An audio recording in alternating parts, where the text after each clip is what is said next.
मैं वीडी पारासर सहायक आचार्य राजनीति विज्ञान और आज की मेरी इस ऑनलाइन क्लास में सभी का स्वागत है। आज हम अध्ययन करेंगे राज्य और उसके प्रमुख तत्व।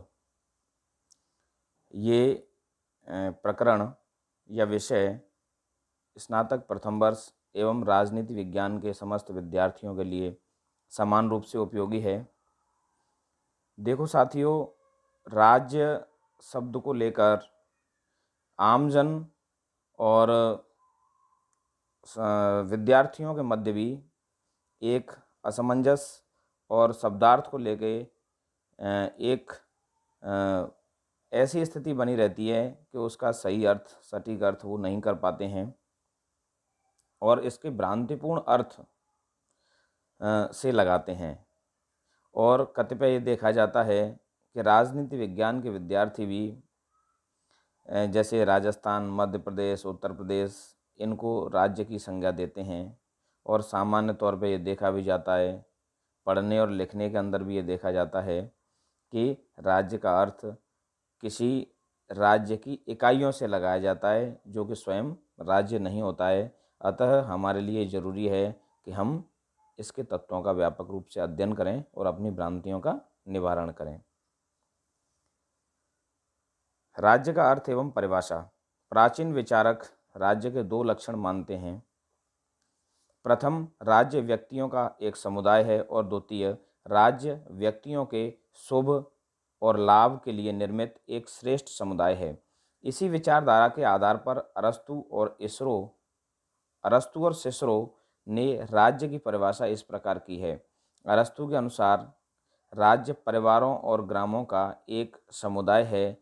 इसका उद्देश्य पूर्ण और आत्मनिर्भर जीवन की प्राप्ति है। इसी प्रकार राज्य उस समुदाय को कहते हैं जिसमें यह भावना विद्यमान हो कि सब मनुष्यों को उस समुदाय के लाभों को परस्पर साथ मिलकर उपभोग करना है। तो जो प्राचीन विद्वान थे राजनीति विज्ञान के, वो ये मानते थे कि राज्य का उद्देश्य व्यक्ति का कल्याण करना है और राज्य की इसी आधार पर स्थापना की गई है कि राज्य एक श्रेष्ठ समुदाय है और राज्य निश्चित रूप से बेहतर बनाने का नागरिकों को प्रयास करेगा। आधुनिक परिभाषाएं।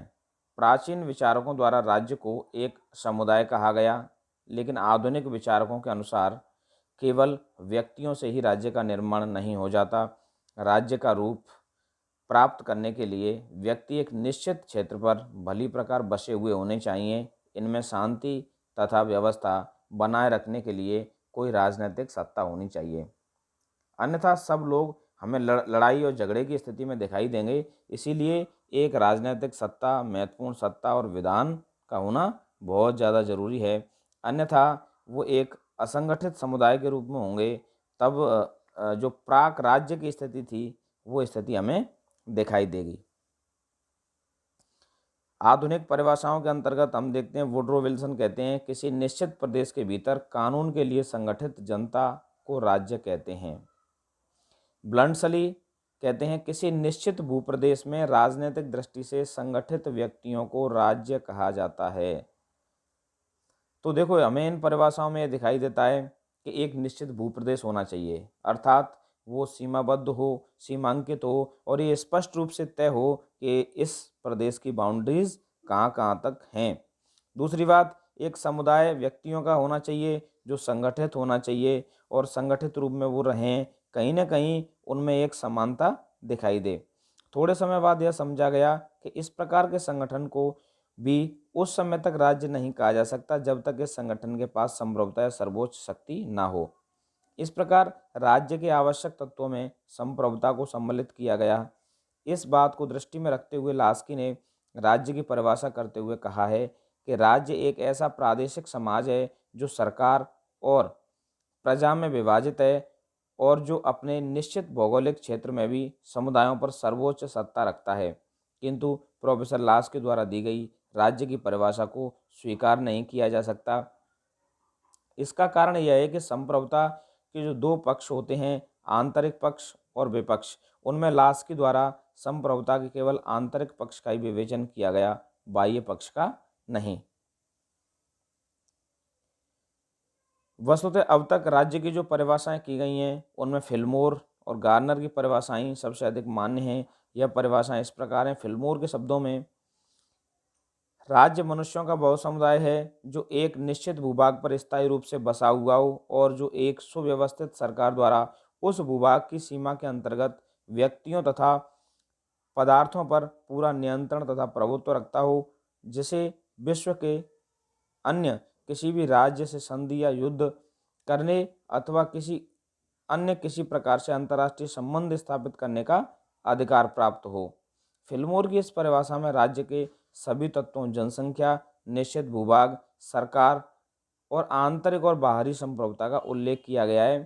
तो ये परिभाषा अधिक आधुनिक, अधिक सारगर्भित मानी गई क्योंकि ये राज्य के जो प्रमुख तत्व हैं उनको अपने आप में समाविष्ट करती है। इसी प्रकार गार्नर के अनुसार राजनीति विज्ञान और सार्वजनिक कानून की धारा के रूप में राज्य संख्या में कम या अधिक व्यक्तियों का ऐसा संगठन है जो किसी प्रदेश के निश्चित भूभाग में स्थायी रूप से रहता हो, जो बाहरी नियंत्रण से पूर्ण स्वतंत्र या लगभग स्वतंत्र हो और जिसका एक ऐसा संगठित शासन हो जिसके आदेश का पालन नागरिकों का विशाल समुदाय स्वाभाविक रूप से करता हो। सबसे महत्वपूर्ण चीज़ ये है कि जिसके कानून का पालन नागरिक समूह स्वाभाविक रूप से करता हो अथवा पालन करने का आदी हो। ये स्थिति या ये तत्व गार्नर की परिभाषा में बड़ा ही महत्वपूर्ण है। इस परिभाषा को सारगर्भित भी बनाता है। गार्नर की इस परिभाषा में राज्य के चारों तत्वों का जनसंख्या, भूमि, शासन एवं संप्रभुता का उल्लेख होता है। पहला तत्व देखते हैं हम, जनसंख्या।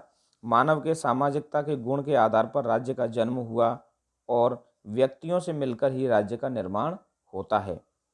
अतः सभी विद्वान जनसंख्या को राज्य के आवश्यक तत्व के रूप में स्वीकार करते हैं, लेकिन एक राज्य के अंतर्गत कितनी जनसंख्या होनी चाहिए, इस संबंध में विद्वानों के विचारों में पर्याप्त मतभेद है और अपनी कल्पना की आदर्श शासन व्यवस्था तथा राज्य की शक्ति के संबंध में अपने विचारों के आधार पर विभिन्न विद्वानों ने अलग अलग विचार व्यक्त किए हैं। प्लेटो, अरस्तु, रूसो आदि विद्वान प्रत्यक्ष प्रजातंत्र शासन को श्रेष्ठ समझते थे और क्योंकि प्रजातंत्र के इस रूप में थोड़ी जनसंख्या वाले राज्य में ही अपनाया जा सकता था।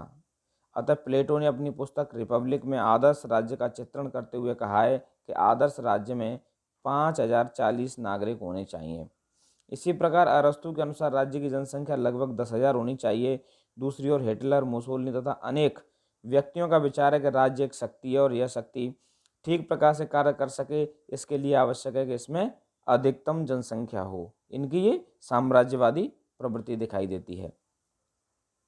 दूसरा तत्व है निश्चित क्षेत्र या भूभाग। डिग्विट, सीले आदि कुछ विद्वानों ने तो निश्चित क्षेत्र को राज्य के आवश्यक तत्वों के रूप में स्वीकार नहीं किया, किंतु एक निश्चित क्षेत्र के अभाव में व्यक्तियों द्वारा व्यवस्थित जीवन व्यतीत नहीं किया जा सकता। इसलिए वर्तमान समय में सभी विद्वान निश्चित क्षेत्र को राज्य के आवश्यक तत्व के रूप में स्वीकार करते हैं। ब्लंटसली के शब्दों में कहा गया है कि जैसे राज्य का व्यक्तिगत आधार जनता है, उसी प्रकार उसका भौतिक आधार प्रदेश है। जनता उस समय तक राज्य का रूप धारण नहीं कर सकती जब तक उसका कोई निश्चित प्रदेश न हो।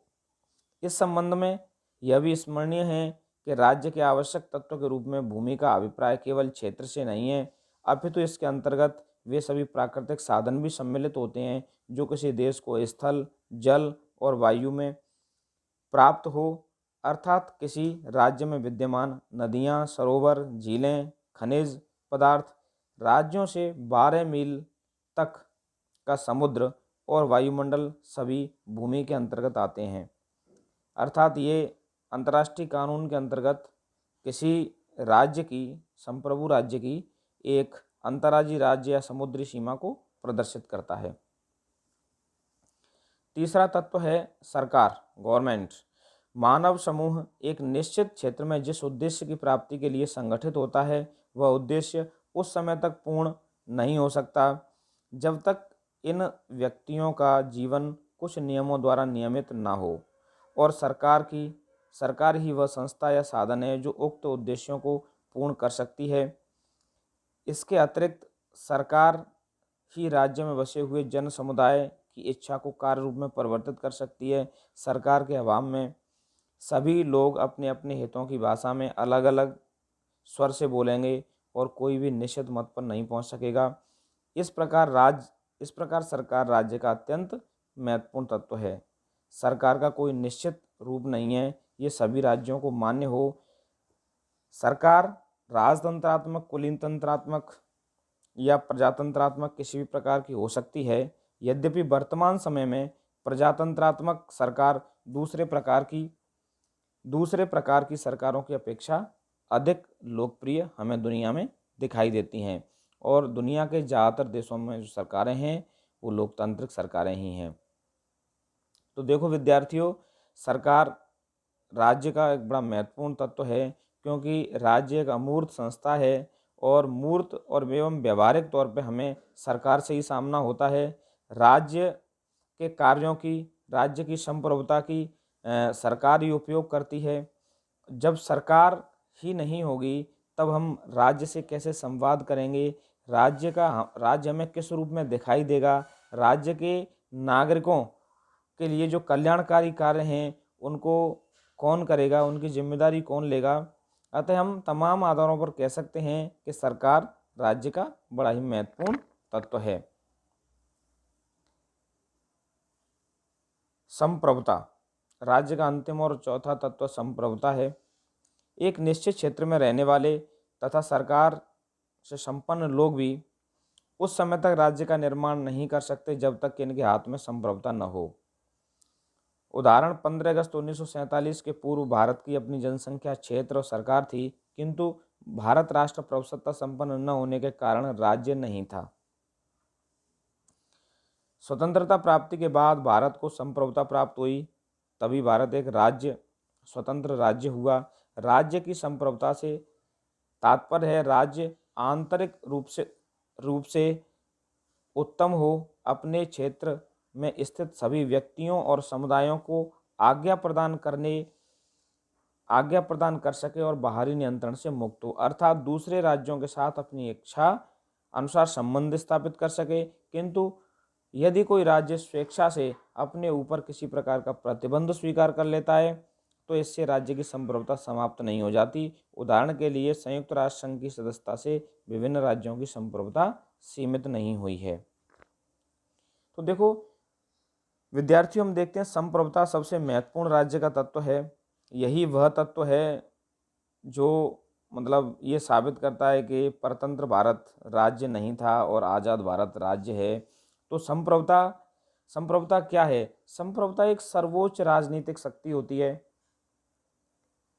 जो एक तरह से हम ये देखते हैं उस शक्ति को जो व्यक्ति धारण करता है, जो सरकारें धारण करती हैं, जो जनता धारण करती है, उसके पास एक महत्वपूर्ण शक्ति होती है, जिस शक्ति को धारण करने के पश्चात वह आंतरिक और बाह्य मामलों में पूरी तरह स्वतंत्र होता है, और उसको होना चाहिए। ये देखा जाता है कि आंतरिक मामलों से आशय ये है कि देश की जो बाउंड्रीज़ हैं, राज्य की जो बाउंड्रीज़ हैं, उन बाउंड्रीज़ के भीतर निवास करने वाले सभी व्यक्ति, भूमि, इन पर क्या होना चाहिए, क्या नहीं होना चाहिए, किसी भी निर्णय के लिए संप्रभु पूरी तरह स्वतंत्र होता है। और बाह्य संदर्भों में देखें हम तो वैदेशिक संबंधों के संचालन के लिए भी वह पूरी तरह स्वतंत्र होता है, तभी उसे संप्रभु कहा जाता है और संप्रभुताधारी कहा जाता है। संप्रभुता के अभाव में हम किसी भी भौगोलिक क्षेत्र को, जिसमें भले ही नागरिक रह रहे हों, सरकार हो, एक राज्य नहीं कह सकते। धन्यवाद। अगली कक्षा में हम आगे अध्ययन करेंगे।